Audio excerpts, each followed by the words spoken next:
Hi friends, संत जी के YouTube channel में आप लोगों का फिर से स्वागत है। आज से हम स्टार्ट करने वाले कंप्यूटर के कोर्स जिसका नाम है डीसीए यानी कि डिप्लोमा इन कंप्यूटर एप्लीकेशंस। तो आप लोग चाहते हैं कि आप डीसीए करना चाहते हैं, ठीक है, तो इस चैनल को सब्सक्राइब कर सकते हैं और बेल आइकन को इनेबल कर दें, क्योंकि मैं जब डीसीए के बारे में वीडियो अपलोड करते रहूँगा तब तक जो मेरा जो वीडियो का नोटिफिकेशन है वो पहुँचते रहे। तो देखिए, सबसे पहले मैं बात कर रहा हूँ डीसीए जो है उसका जो सिलेबस है उसके बारे में। तो सबसे पहले जो आता है फंडामेंटल इन कंप्यूटर डीसीए में, ठीक है। फिर उसके बाद आ जाएगा नोटपैड, वर्डपैड, वो सारे। फिर उसके बाद आएगा एमएस ऑफिस, माइक्रोसॉफ्ट ऑफिस का जो पैकेज है, यानी कि देखिए MS Access, MS Excel, MS PowerPoint, ये सारे आ जाएगा। फिर उसके बाद आएगा देखिए एचटीएमएल, थोड़ा बहुत एचटीएमएल है, और इंटरनेट और मेलिंग जो है वो सारी कुछ है। तो ये सारे टॉपिक को लेके मैं एक एक वीडियो बनाते रहूँगा और एक प्लेलिस्ट भी बना दूंगा डीसीए नाम का। वहाँ पे जाके आप सीरियली देख सकते हैं 1 2 3 ऐसे स्टेप बाय स्टेप एक वीडियो होते रहेगा, जैसे कि देखिए सीरीज जैसा होता है 1 2 3 4 5 ऐसे करके, ठीक है। तो आप अगर चाहते हैं कि डीसीए कोर्स करना चाहते हैं घर बैठे बैठे, तो आप इस चैनल को सब्सक्राइब कर सकते हैं। तो चलिए आज हम देखते हैं कि डेस्कटॉप में क्या क्या कंपोनेंट होता है। तो देखिए, सबसे पहले मैं दिखा रहा हूँ, ये है देखिए यूपीएस, ये देखिए सीपीयू, डेस्कटॉप, कीबोर्ड और mouse. UPS unit power supply, CPU central processing unit, ये है डेस्कटॉप और एक कीबोर्ड और ये माउस। तो देखिए, सबसे पहले स्टार्ट करने के लिए आपको करना होगा क्या, देखिए ये है यूपीएस जो कि इलेक्ट्रिसिटी बोर्ड से कनेक्ट होता है। तो देखिए, पहले आप इलेक्ट्रिसिटी बोर्ड में स्विच दबाएंगे, फिर उसके बाद यहाँ पे देखिए बटन जो है इसको दबाएंगे। फिर देखिए सीपीयू में ये एक बटन दिख रहा होगा, इसको आप प्रेस करेंगे। फिर उसके बाद देखिए ये सारे कंपोनेंट जो है एक्टिव हो जाएगा। अगर देखिए डेस्कटॉप कभी कभार ऐसा होता है कि यहाँ पे एक बटन रहता है, इसको ऑन अप करना पड़ता है, ठीक है। तो अगर ये ऑन रहेगा तो ऑटोमेटिक ये सारे एक्टिव हो जाएगा, अगर नहीं ये ऑन रहेगा तो इसको आप ऑन कर देंगे, तब ये स्टार्ट हो जाएगा, ठीक है। ये हो गया डेस्कटॉप के बारे में।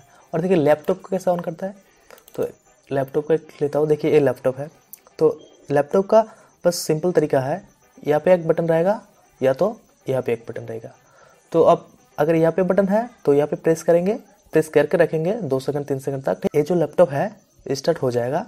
अगर पासवर्ड है तो पासवर्ड डाल देंगे, तब ये विंडोज दिखाएगा। अगर पासवर्ड नहीं है तो ऐसे ही ऑन हो जाएगा। चलिए अब हम देखेंगे एक्चुअली कंप्यूटर है क्या। देखिए, computer is an electronic device that can store data and information in its memory as a input, process them and produce the desired result, meaningful result. देखिए, कंप्यूटर जो है वो एक्चुअली जो डेटा और information है उसको इनपुट का रूप से लेता है, फिर उसके बाद उसको प्रोसेस करता है एंड उसका जो मीनिंग निकलता है, मीनिंगफुल जो रिजल्ट होता है वो व्यू कर देता है। तो फिर हम नीचे देखेंगे फादर्स ऑफ कंप्यूटर। देखिए, fathers of computer Charles Babbage को कहा जाता है और mothers of computer Ada Lovelace को बोला जाता है। अब हम बात करेंगे माउस के बारे में। देखिए, माउस का जो है बटन है लेफ्ट साइड में, इसको लेफ्ट क्लिक करता है, और राइट साइड में जो है उसको राइट क्लिक करता है और शॉर्ट मेनू करता है, और बीच में जो है स्क्रॉल बटन है उसको स्क्रॉल बटन करता है स्क्रॉल करने के लिए, ठीक है, ऊपर नीचे करने के लिए। तो देखिए सेम ऐसे लैपटॉप में, ऐसे लैपटॉप का जो टच पैड होता है वहाँ पे देखिए ये जो राइट तरफ है ये राइट क्लिक है, और जो लेफ्ट तरफ है वो लेफ्ट क्लिक है। तो इसका देखिए वर्क जो है, अब अगर किसी की चीज़ के ऊपर देखिए, जैसे मैं माउस के ऊपर राइट क्लिक कर रहा हूँ, इसका जो शॉर्टकट मेनू है वो सारे आ जाते हैं, ठीक है, और लेफ्ट क्लिक करने से ये सारे सिलेक्ट हो जाते हैं। और देखिए स्क्रॉल बटन का जो वर्क है वो किसी चीज़ को ऊपर नीचे करने के लिए, देखिए जैसे कि मैं स्क्रॉल कर रहा हूँ तो इसको ऑटोमेटिक देखिए जूम हो रहा है, और फिर इसको मैं दोबारा से स्क्रॉल कर रहा हूँ तो देखिए छोटा हो रहा है। तो ऐसे आप स्क्रॉल बटन को यूज़ कर सकते हैं। अब हम देखेंगे माउस को सही से पकड़ने का तरीका। तो देखिए माउस को कुछ ऐसे पकड़ते हैं। देखिए आपका जो इंडेक्स फिंगर है वो स्क्रॉल बटन के लेफ्ट साइड में रहेगा, और आपका जो मिडिल फिंगर है वो स्क्रॉल बटन का राइट साइड में रहेगा, और आपका जो थंब है ऐसे रहेगा। तो ये देखिए कोई सही से माउस पकड़ने का तरीका। अब हम देखेंगे कीबोर्ड। देखिए कीबोर्ड में जो है बहुत सारे की होता है, जैसे कि लैपटॉप और डेस्कटॉप का जो कीबोर्ड होता है वो थोड़ा सा मतलब की का जो इधर उधर होता है, यानी कि देखिए कोई कीबोर्ड में 102 या 108 इसके बीच में की होता है। तो जैसे कि ये कीबोर्ड में आप देख पा रहे हैं फंक्शन की जो है अलग अलग से है, और आप लैपटॉप का कीबोर्ड में देखेंगे जो फंक्शन की में साथ और भी एक सिंबल दिया होता है। और जैसे कि आप देखिए यहाँ पे सिंगल दिखा रहा है F1 F2 F3, आप लैपटॉप का देखेंगे तो दिखा रहा हूँ मैं देखिए आप लैपटॉप का देखेंगे तो यहाँ पे देखिए दो दो करके है, यानी कि F1 F2 तो है ही, और उसके साथ और भी एक सिंबल है। तो देखिए आप अगर चाहते कि ये फंक्शन की जो है इसको आप क्लिक करना चाहते हैं तो सबसे पहले आपको शिफ्ट दबाना होगा और उसके बाद क्लिक करना होगा, तो नीचे वाला जो सिंबल है वो होगा, ठीक है, क्लिक होगा। अगर आप ऐसे क्लिक करेंगे तो F1 F2 F3 ये क्लिक होगा। और देखिए अब अगर ABCD ये जो है इसको कैपिटल लेटर में लिखना चाहते हैं तो कैप्स लॉक जो है उसको ऑन कर देना है, फिर इसके बाद टाइप करना है तो कैपिटल होगा। और भी एक तरीका है जो शिफ्ट दबा के आप जो भी की दबाएंगे वो कैपिटल होगा। तो ऐसे करके आप कीबोर्ड को यूज करते हैं। और यहाँ पे देखिए स्क्रॉल बटन है, या पे ऊपर नीचे राइट लेफ्ट उसको आप कर सकते हैं। अब हम देखेंगे कंप्यूटर को स्टार्ट कैसे करते हैं। जैसे कि देखिए how to start computer, laptop और पीसी। इसके लिए देखिए जस्ट यहाँ पे एक बटन होगा या नहीं तो यहाँ पे एक होगा, तो इसको बस दबा के रखना है और आपका जो पीसी और लैपटॉप है वो ऑन हो जाएगा। अगर पासवर्ड है तो पासवर्ड डाल देंगे फिर ऑन हो जाएगा। और देखिए डेस्कटॉप का तरीका अलग है ऑन करने का। यहाँ पे देख सकते हैं आप डेस्कटॉप का, पहले तो देखिए अगर यूपीएस है तो उसका जो कनेक्टर है इलेक्ट्रिक बोर्ड में वहाँ पे स्विच देना होगा। यहाँ पे आप देख सकते हैं प्रेस इलेक्ट्रिक बोर्ड बटन, ठीक है, देखिए press electric button UPS CPU desktop ready to use, यानी कि बोल रहा है पहले आप इलेक्ट्रिक बोर्ड में दबाएंगे, फिर उसके बाद यूपीएस में जो बटन होगा वो दबाएंगे, फिर उसके बाद सीपीयू में एक बटन होगा वो दबाएंगे, फिर डेस्कटॉप में अगर बटन है ऑफ तो ऑन करेंगे, अगर ऑन है तो दबाने की कोई ज़रूरत नहीं है, फिर उसके बाद देखिए रेडी टू यूज़, यानी कि आपका जो सिस्टम है वो ऑन हो जाएगा। अब हम देखेंगे कंप्यूटर को कैसे ऑफ करता है, how to shut down computer और क्लोज। तो देखिए सबसे पहले आपको क्या करना होगा, क्लिक ऑन स्टार्ट बटन, ये आप कीबोर्ड से भी दबा सकते हैं और माउस से भी दबा सकते हैं। फिर उसके बाद देखिए यहाँ पे आपको पावर बटन का ऑप्शन मिल जाएगा, स्टार्ट बटन में दबाने के बाद पावर बटन का ऑप्शन मिल जाएगा, वहाँ पे क्लिक करना है। फिर उसके बाद देखिए तीन ऑप्शन आ जाएगा, रीस्टार्ट, शट डाउन और स्लीप। तो ये ऐसे आपको शट डाउन का ऑप्शन क्लिक करना है तो आपका जो सिस्टम है वो शट डाउन हो जाएगा। चलिए मैं एक बार आपको प्रैक्टिकली करके दिखाऊँ। देखिए मेरा माउस, देखिए मेरा जो माउस है इसको मैं स्टार्ट बटन में क्लिक किया, उसके बाद देखिए यहाँ पे पावर बटन है, पावर बटन में क्लिक किया, उसके बाद देखिए यहाँ पे तीन मुझे ऑप्शन दिख रहा है, स्लीप, शट डाउन और रीस्टार्ट। अगर मैं शट डाउन में क्लिक करूँगा तो अभी ये सिस्टम जो है ऑफ हो जाएगा। तो ऐसे करके आप सिस्टम को शट डाउन कर सकते हैं। अब हम देखेंगे कंप्यूटर का जो बेसिक स्ट्रक्चर है उसको, बेसिक स्ट्रक्चर्स ऑफ कंप्यूटर। तो देखिए यहाँ पे इनपुट यूनिट, जितने सारे इनपुट डिवाइसेस है उसको हम कहेंगे इनपुट यूनिट, ठीक है। फिर उसके बाद देखिए सेंट्रल प्रोसेसिंग यूनिट यानी सीपीयू, और आउटपुट यूनिट, जितने सारे आउटपुट डिवाइसेस है उसको हम कहेंगे आउटपुट यूनिट। और देखिए मेन मेमोरी जहाँ पे स्टोर होता है सारे इनपुट, ठीक है। फिर उसके बाद दोबारा से यहाँ पे सीपीयू में जाता है और उसके बाद आउटपुट। तो इसे कैसे वर्क करता है वो मैं दिखाने जा रहा हूँ।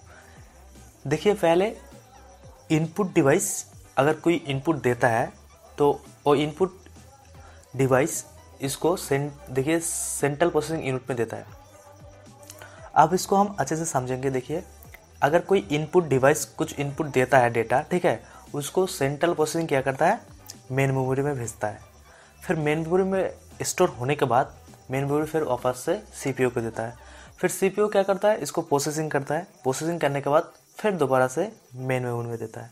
जैसे मेन मेमोरी देता है, मेन मेमोरी इसको स्टोर कर लेता है, फिर उसके बाद सीपीयू को दे देता है, और सीपीयू फिर उसके बाद क्या करता है, उसको आउटपुट के रूप में भेज देता है। तो ऐसे करके कुछ कंप्यूटर का जो स्ट्रक्चर है ऐसे करके वर्क करता है। तो मैं कुछ आउटपुट डिवाइस और इनपुट डिवाइस दिखा देता हूँ आप लोगों को। देखिए input and output devices and their functions. तो देखिए इनपुट डिवाइस, माउस जो है इनपुट डिवाइस है, कीबोर्ड इनपुट डिवाइस है, स्कैनर इनपुट डिवाइस है। और देखिए आउटपुट डिवाइस है मॉनिटर, प्रिंटर, स्पीकर। ठीक है, जैसे कि आप ऐसे जनरली जो होता है, देखिए कुछ अगर देते हैं आप सिस्टम को, कुछ देते हैं वही इनपुट है, अगर सिस्टम से कुछ निकलता है तो वही आउटपुट है। तो यहाँ पे मैं दिखाया आउटपुट और इनपुट डिवाइस। अब हम देखेंगे फुल फॉर्म ऑफ कंप्यूटर। तो देखिए सी से है कॉमन, ओ से ऑपरेटेड एंड एम से मशीनरी, पी से पार्टिकुलर और प्रोसेस, यू से यूज़र, टी से ट्रेडिट और टेक्निकल, ई से एजुकेशनल और आर से रिसर्च। उसके बाद हम देखेंगे हार्डवेयर और सॉफ्टवेयर। जैसे कि हम फंडामेंटल चल रहा है कंप्यूटर का, तो फंडामेंटल में हार्डवेयर और सॉफ्टवेयर बोलना बहुत ही। देखिए अब हम देखेंगे हार्डवेयर। तो हार्डवेयर जो है, पहले मैं कुछ बोल लेता हूँ। हार्डवेयर देखिए, हार्ड और सॉफ्ट जो है उसके बारे में कुछ बता देता हूँ। देखिए जो हार्ड है वो यानी कि हार्ड कॉपी और सॉफ्ट कॉपी जो होता है उसको आप समझेंगे तो हार्डवेयर और सॉफ्टवेयर में आपको बहुत ही अच्छे से समझ में आएगा। तो देखिए हार्ड कॉपी वो होता है जो आपके पास पेपर में लिखा होता है, वो आप हो गया आपका हार्ड कॉपी। और जो सॉफ्ट कॉपी है जिसको आप स्क्रीन में देख पाते हैं पर टच नहीं कर सकते। देख जैसे कि मैं देख रहा हूँ ये जो सारे सेंटेंस दिख रहा है ये सारे सॉफ्ट कॉपी है। जब इसको मैं प्रिंट करके बाहर निकालूंगा पेपर में ये हार्ड कॉपी हो जाएगा। तो देखिए ऐसे हार्डवेयर और सॉफ्टवेयर के बस ऐसे ही कुछ फ़र्क है। तो देखिए हार्डवेयर जो है सिर्फ ऐसा ही है। Hardware represent the physical and tangible components of the computers, the components that can be seen and touched। इसके बाद हम देखेंगे सॉफ्टवेयर। देखिए software represents the sets of program that govern the operations of a computer system and make the hardware run। Software can be classified broadly into 3 categories। यानी कि बोल रहे software जो है वो हार्डवेयर को रन करता है। तो देखिए यहाँ पे सॉफ्टवेयर को 3 कैटेगरी में अलग किया है। तो देखिए यहाँ पे पहला जो है ऑपरेटिंग सिस्टम, सेकंड जो है लैंग्वेज प्रोसेसर और थर्ड जो है एप्लीकेशन सॉफ्टवेयर्स। तो देखिए ऑपरेटिंग सिस्टम और लैंग्वेज प्रोसेसर को एक साथ में क्या कर दिया, together this two category are called system software. तो ऑपरेटिंग सिस्टम और लैंग्वेज प्रोसेसर जो है उसको एक साथ में बोलता है सिस्टम सॉफ्टवेयर। देखिए ऑपरेटिंग सिस्टम जैसे कि विंडोज 10, 7, लिनक्स बहुत सारी है, और लैंग्वेज प्रोसेसर जैसे कि असेंबली ऐसे कुछ लैंग्वेज प्रोसेसर है उसको एक साथ मिला दिया और ऑपरेटिंग और लैंग्वेज प्रोसेसर को सिस्टम सॉफ्टवेयर में अलग कर दिया। तो देखिए एप्लीकेशन सॉफ्टवेयर्स, तो 3 कैटेगरी में सॉफ्टवेयर को अलग कर दिया।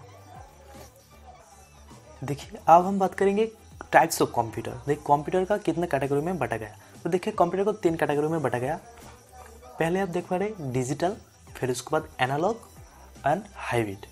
तो कि डिजिटल कंप्यूटर वही है जो सिर्फ बाइनरी नंबर में काउंट करता है, जैसे कि 101 इसको काउंट करता है, और एनालॉग जो है सिर्फ मेजर करता है, जैसे कि टेम्परेचर्स हो गया, करंट हो गया, उसको मेजर करता है। इसमें एक खास बात है कि ये पैरेलली सिग्नल देता है। तो देखिए ये हाइब्रिड कंप्यूटर जो है डिजिटल और एनालॉग ये दोनों को मिल के यानी कॉम्बिनेशन में ये हाइब्रिड कंप्यूटर को मतलब तैयार किया गया, ठीक है। और यहाँ पे देखिए डिजिटल कंप्यूटर को पर्पस वाइज और size and performance wise 2 category में बांटा गया। तो देखिए पर्पस वाइज जैसे कि स्पेशल पर्पस और जनरल पर्पस। स्पेशल पर्पस यानी कि कोई स्पेशल काम के लिए यूज़ करता है, और जनरल पर्पस के कोई नॉर्मल काम होता है उसके लिए यूज़ करता है। और देखिए यहाँ पे देखिए साइज एंड परफॉर्मेंस के वाइज जो कैटेगरी है तो 5 कैटेगरी में बांटा गया। तो इसमें से सबसे माइक्रो कंप्यूटर जो है उसको यूज़फुल होता है। तो जैसे कि देखिए माइक्रो कंप्यूटर इंटीग्रेटेड सर्किट से तैयार होता है, इसलिए इसका यूज़फुल बहुत ही ज़्यादा होता है। तो जैसे देख पाते हैं आप laptop, work station and programmable जो है माइक्रो कंप्यूटर से आता है। जैसे कि हम पीसी यूज़ करते हैं वो माइक्रो कंप्यूटर के अंदर होता है। देखिए वर्क स्टेशन जो है अगर 2 कंप्यूटर एक साथ मिल के यानी कि 2 कंप्यूटर एक साथ जोड़ के डेटा को इधर उधर कर रहा है, सेंड और रिसीव कर रहा है, तो वो एक एक कंप्यूटर जो है उसको वर्क स्टेशन कहता है। अब हम देखेंगे इसका जो मेमोरी का यूनिट है। देखिए यूनिट्स ऑफ कंप्यूटर मेमोरी। तो यहाँ पे देखिए unit, short name and full name. तो देखिए हम फंडामेंटल जानेंगे तो ये सारी कुछ हमें जानना होगा, और पहले मैं जितना सारी बोल दिया ये सब कुछ अगर आप जानकारी रख लेंगे तो आपका जो कंप्यूटर का जो फंडामेंटल है वो सारी चीज़ पता हो गया। यूनिट जो है 1 बिट, उसका शॉर्ट नेम है बिट, और देखिए फुल नेम जो है बाइनरी डिजिट। ऐसे करके आप देख सकते हैं 1 बिट, 4 बिट, 8 बिट ऐसे करके जो सारे हैं वो देख पा रहे हैं। तो लास्ट में तो देखिए लास्ट में जो है सबसे बड़ा जो मेमोरी यूनिट है वो है 1 GB। तो फिर आज का जो टॉपिक था फंडामेंटल इन कंप्यूटर, अगर आप ये सब कुछ जान ले तो आप ये समझे कि आपका जो कंप्यूटर का फंडामेंटल का नॉलेज है वो हो चुका है। इसका जो बारे में नेक्स्ट वीडियो आएगा, जैसे कि आज तो फंडामेंटल हो गया, फिर उसके बाद जो आएगा माइक्रोसॉफ्ट ऑफिस का जो पैकेज है उसके बारे में मैं वीडियो बनाऊँगा। तो देखिए आप मेरे चैनल को सब्सक्राइब कर सकते हैं और बेल आइकन को इनेबल कर दे, क्योंकि मैं जब वीडियो बनाते रहूँगा आपके पास नोटिफिकेशन जाते रहे। अगर ये वीडियो से आपको कुछ सीखने मिले तो प्लीज़ इस वीडियो को लाइक कर दीजिए। अगर पहली बार मेरे चैनल में हो तो रेड कलर का नीचे सब्सक्राइब बटन दिख रहा है, उसमें क्लिक करके सब्सक्राइब कर सकते हो और बेल आइकन को भी इनेबल कर दो, क्योंकि मैं जब इसके बारे में और भी सारे वीडियो अपलोड करते रहूँगा वो अब तक पहुँचते रहेंगे। Thank you.